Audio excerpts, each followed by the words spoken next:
Hey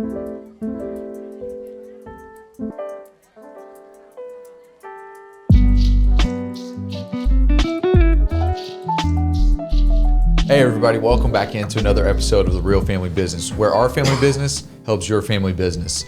If we seem a little laid back today, that's because we got all of our juices out yesterday. We had a big all-day meeting, and I think you catch us the day after an all-day meeting, we're a little bit tired. We definitely extend a lot of energy, in those meetings. It does feel a little bit like I went a few rounds with George Foreman in the ring or something. I don't know. Yeah, I know. I was actually good yesterday, I think. You were very good, yeah. So, which is rare, but I was. But you got to have those meetings, right? You got to have those meetings where you can get to the conclusion of what you're trying to get to, and you might have a few disagreements along the way. That's true. Well, it's funny you say that. Yesterday's meeting reminds me of a story of a gentleman that people may be familiar with. His name is Dr. Robert Gates. If you look him up on Wikipedia or somewhere, you'll see he was the director of the CIA, career public servant, had an amazing career, went on, served as the president of Texas A&M for 4 or 5 years, and then went on to become the Secretary of Defense under the second Bush administration. And when I was in grad school, where I worked as a student, it was in the same building that Dr. Gates was in, so you would very frequently see him coming down, and he'd stop and talk, or run out there and ask him a question and visit with him. And I was walking with him, and I can't remember exactly what the question was, so I'm going to paraphrase slightly, but the essence of what he said just emblazed in my mind. He said, Keith, one of the funniest things, I'd asked him a question about leadership and about managing through chaos and things of that nature, and he said, Keith, one of the best things that I've learned over 30, 40 years in public service is when I've got something ambitious to do, I've got to surround myself with the right type of people. He goes, but it's really deeper than that. He goes, with every team I've ever built, he goes, I've always made an intentional point to surround myself with people who do not see the same way that I do, who don't think the same way that I do.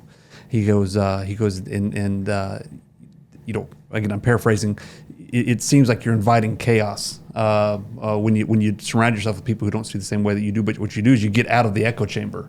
And he goes, it allows you to cut through each of your individual limitations or shortcomings in a way that it really allows you to make an impact or to drive results that are pretty profound. And I think that even that conversation we had as a leadership team yesterday, I think that a lot of what we do organizationally is probably consistent with what Dr. Gates said. That's right. It's all about organized chaos. Well, I think the reason for that is because you get challenged. And people that have different personalities, we've done personality tests with our organization. That's always fun to find out, that those computers seem to know who you are, just like you know who you are. But, and then you can appreciate the differences. But it creates challenges, because if we don't think alike and you challenge what I think, well, then I'm challenged to do better, right? But if I never get challenged, how am I going to be what I ought to be, even within who I am as a person? So I would call it discussion, debate, that type of thing, that it's iron sharpens iron. It's basically sharpening the edge of the knife there, so we're better at what we do. There's the idea. Absolutely. So, hey guys, welcome into an episode of the Real Family Business Podcast. Today with us, we got Jason Rollo, our CEO, Keith Lane, our Chief Strategy and Talent Officer. I'm Jackson Rollo, President of the agency. And today's topic, if you didn't pick it up from the intro, is all about organized chaos. So, guys, how do we have a meeting and how do we have an effective meeting, might I add, where you're still going to get a little bit heated. You're still going to have that debate, that healthy debate, and kind of like we were talking about earlier. How do you cut through all of that but keep the meeting effective? Well, first of all, you need to know what kind of meeting, what type of meeting you're actually going to have. I'm a big reader. One of the books in my library is Death by Meeting, and you say that, people are like, oh yeah, that's all we do is meet. Well, one of the things that's brought out that in other readings is what type of meeting are you having? So if you're having chaos and argument because you're actually in a tactical meeting, but you're having strategy arguments, or you're in a strategy meeting and you're having tactical arguments, it's because you really haven't defined the meeting. So that would be chaos that's not necessary because of lack of definition of what you're trying to do, first and foremost. Absolutely. But secondly, if you are in a meeting and you've actually defined what you're trying to do, then that's what you're asking about, is what about the chaos in that situation that would help you to get down to the nitty gritty where the rubber meets the road, if you will, to make things happen. And for that, I'll let the professor handle that. Hey, look, at the end of the day, I think it's really simple. It's not simple. Different people have different strengths, and yet organizations have 360 degrees of needs and requirements. And so any one of us, even if you take what you can see out of your own eyes, right, you can only see a certain field of vision. So you admit, just in the physical respect, not even the organizational 4-dimensional aspect of that none of us can see everything. And so, I had a mentor years ago who said, if we're building this organization and we try to make people's weaknesses their strengths, we're never going to get anywhere. But you've got to, again, build a team of people, different vantage points, different fields of view, and you've got to build that culture that based in trust. I think trust is one of the things that both of you talk about, and we'll talk more about that. But I think putting yourself in a situation where you are allowing people's complementary strengths to be leaning into the strengths, not trying to make weaknesses strengths, and then covering the full 360-degree perspective. I think that's where you really set yourself up to be lethal. Yeah, I think whenever I think about it, I know for a fact our family business, whenever we, we've always argued, I think part of that has to do with it being a family business, right? You have multiple members of the family in there. Like you said earlier, that trust is just inherent within that. And because of that, we can talk in a different level where we're not hurting each other's feelings. We know what we're doing in that meeting.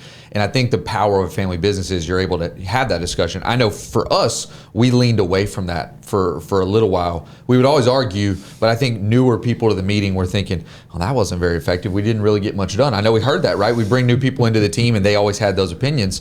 And then we read Good to Great, right? And Good to Great, if you haven't read it, it's a great book. And basically what it does is it compares 10 good companies to 10 great companies. And you know what all the great companies did that the good ones didn't? Same thing we were doing for years. They argued and debated. And I think when we read that, what it did is it validated to us that the debate or the heat of the conversation is not necessarily good or bad. It really comes down to, are we all on the same page? We're trying to get to the same place. And that's where the trust comes in. Because if I know, Keith, me and you disagree because we think about this differently. But at the end of the day, if I know that me and you want to get there to the same spot, and there's no politics here, there's no feelings in this, that's right, then we can really get to a discussion at the end of the day. So trust is very critical. So is it me and you or you and I? You were in English, didn't you have an English degree? I'm pretty sure it's you and I. That's what I was thinking. Like, didn't you have a degree in that or something? That's right. Graduated pretty good GPA too. Yeah, magna cum laude. That's just proof it's not that hard of a degree. Yeah, exactly. Yeah, exactly. Okay, there's an example, right? You say what you want. His action speaks so loud you can't hear a single word he says. So we're giving a demonstration right now of what we're talking about. Yes. Which is having a real discussion, but you have to have trust with each other and be open, even if you're like, I don't want to say that, it may hurt his feelings. Well, then you're never going to get down to where you need to get down to. And that's why you go back to a real family business. The one thing a family has, if they're the right kind of family, at the end of the day, they know they love each other. Yep, that's right. And because of that, they can say some things that may seem harsh or maybe hurtful, and maybe they kind of are. But again, it's the motive is never doubted because that trust and that relationship is there. I may have told this on another podcast, I can't remember, but I just want to give this story. That time we had a consultant come in with some package we bought. The consultant came in. Remember that? I know where you're going. Yeah. This is a good one. And so my wife and I, we've been married 30 years, and Jackson's mom, and she could run pretty much, I say, a small country, actually any country. And so we're in there, we're going back and forth on some things, and I'll say, oh, that's a pretty good feature, on that particular package in the software, and then my wife would say, that's the dumbest thing I've ever seen. Like, I totally think that's a big waste of money. Yep. And so we're going back at it pretty good. This goes on for a couple of hours, and finally the person doing the meeting, they said, I've got to ask something, like, are y'all like, they knew had the same last name, are y'all like brother, sister, or, and I was like, oh no, that's my wife, been married for however many years then, and they were looking, and then of course, then the meeting ends, and I'm like, hey, sweetheart, where do you want to go eat tonight? You want to go out to eat, or you want to go home and cook? What do you want to do? And so it blew their mind. In fact, the person said, I've been in 200 insurance agencies in the United States, and I've never met anybody quite like you guys. Yeah, that's a salient point when you know. But that's what we're talking about. Yeah. But here's the thing. I think it's a secret weapon, and I think here's what it comes down to. Let's talk about the trust factor first, because if the trust isn't there, you're never going to have this level of debate. How is that built? Trust. Yeah, like in this context, where you can really open up and have that conversation. Like, okay, sure, we're family, right? So it's built in. But when we add someone in who's not part of the family, You want to start? Yeah, I'll start. Number one, it starts with relationships. Yep. You have to be close enough to someone or know them well enough to understand kind of a little bit about the personality. Yep. Earlier you said you don't get your feelings hurt. Well, it depends on if you're an emotional person or a statistician or logician or someone. That But I maybe, think this is maybe why the newer people to the meetings always question it. They don't have the Bingo. context of the Context relationship. is Yeah, king. right. Yeah. Context they're is king. offended, but maybe or mentally whatever. But they're like, but the other person's not because that's just Jason, that's just Kristen, that's whoever. Right. So you have relationships, and what is how do you build relationships? Time. Yeah, That's exactly Time. right. Time at work. Yep. Even some time outside of work. Yep. But when work becomes who you are, and I don't mean in a negative way, you got to put it up, but I mean in a way it's really not work. I mean it's just life. Yep, absolutely. But let me pick on two things you said there because they really deserve to be expounded upon a little bit. There's the culture, which we've talked in other conversations about the importance of culture. You as the CEO have always emphasized loyalty. You're a very, very loyal person. That's a big word. And that comes with TIME. Yeah. It comes with trust. There's things that come with that. But I also think that there's an element of psychology. You talk about people who are sensitive. At the end of the day, it takes all types, right? It's not just one type that people always say. Are you sensitive? Oh, hey, I no comment. Am I sensitive? No comment. She says he doesn't even have No. feelings. Right? But here's my point. My point is when you have the trust, when you have the loyalty, when you understand that conflict is not bad, constructive conflict is good. Yes. And when you can have constructive conflict, that's the predicate. That's the word. Constructive conflict.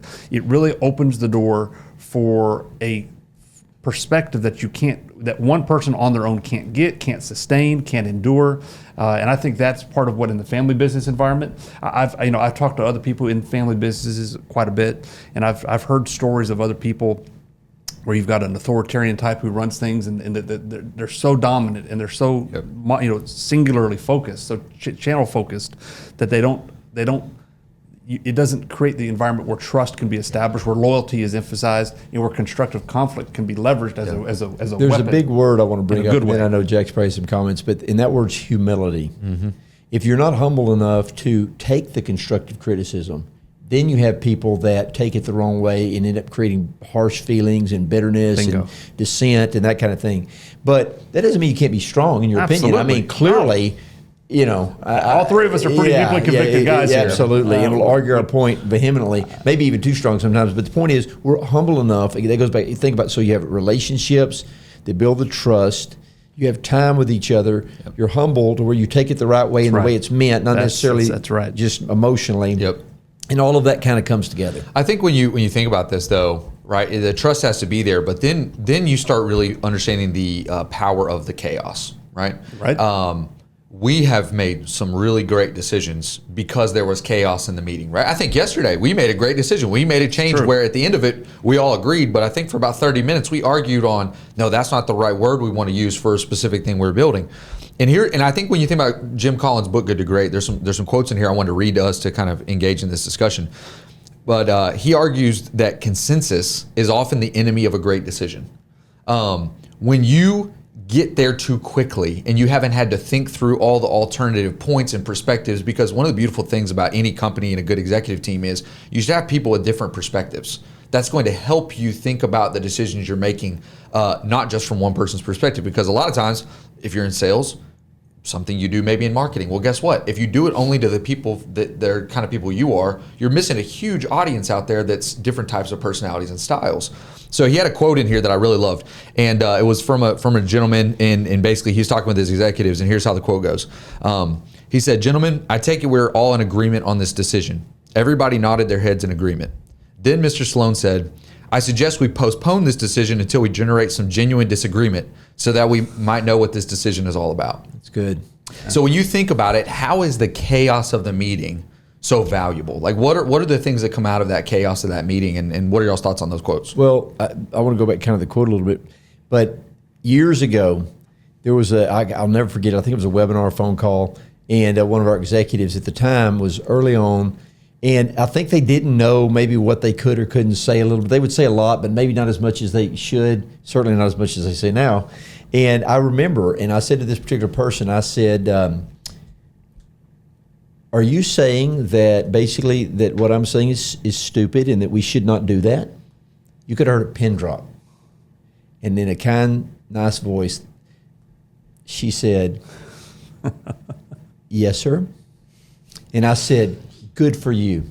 You know what? I think you're right. I'll change my mind on it. Yep. And from that moment, it's like it began to open up the fact she's like, you know what? I can say what I think. And so I think that you have to get people comfortable enough to be able to do that. Yes. Or else you're really not going to get to what they're really thinking. If they're not telling you what they really think, it's not valuable. Because here's the thing: at the end of the day, if we all agree on something in a business world and we go out and we start executing on that strategy, here's the thing. If we didn't discuss all of the facts behind closed doors of how we were going to actually confront these things, right, then when we get out there, guess what? Those facts are going to confront us and we're not going to be ready for them. You ever heard of the Emperor's New Clothes? Or isn't that what it's called? The Emperor's New... The Emperor's No Clothes? No, yeah, well, or new clothes or no clothes. Yeah, no, whatever it is. Yeah. He doesn't have it on the outfit, right? But everybody else knows it, but he doesn't. Yeah. So that's kind of what we're saying. Well, I think in the chaos right. is where you have the opportunity. I think what chaos really offers is the opportunity to listen. I've heard people say that the good Lord gives us 2 ears and 1 mouth for a reason. When you spend twice as much time listening and half as much time talking, and I think when you have a room full of people who are loyal, who are trustful, who are principled, who have deep convictions, everybody has something to say. Yeah, it's a matter of getting it said and creating that environment where you're inviting conflicting perspectives, understanding that their perspectives are not the same, but everybody's genuinely bought into listening. That's where I think the enlightenment and the opportunity to really do something that's Keith, rare. Off of that, I want to say this because I think that's where the effectiveness of these meetings comes in.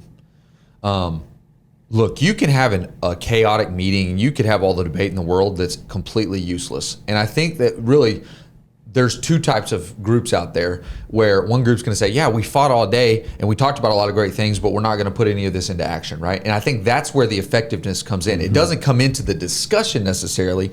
It comes into the results of that discussion. And I think that's what we're talking about is when you have a meeting and you're going through these things and the chaos starts ensuing where we're all having discussions, guess what? What that means is we're all engaged.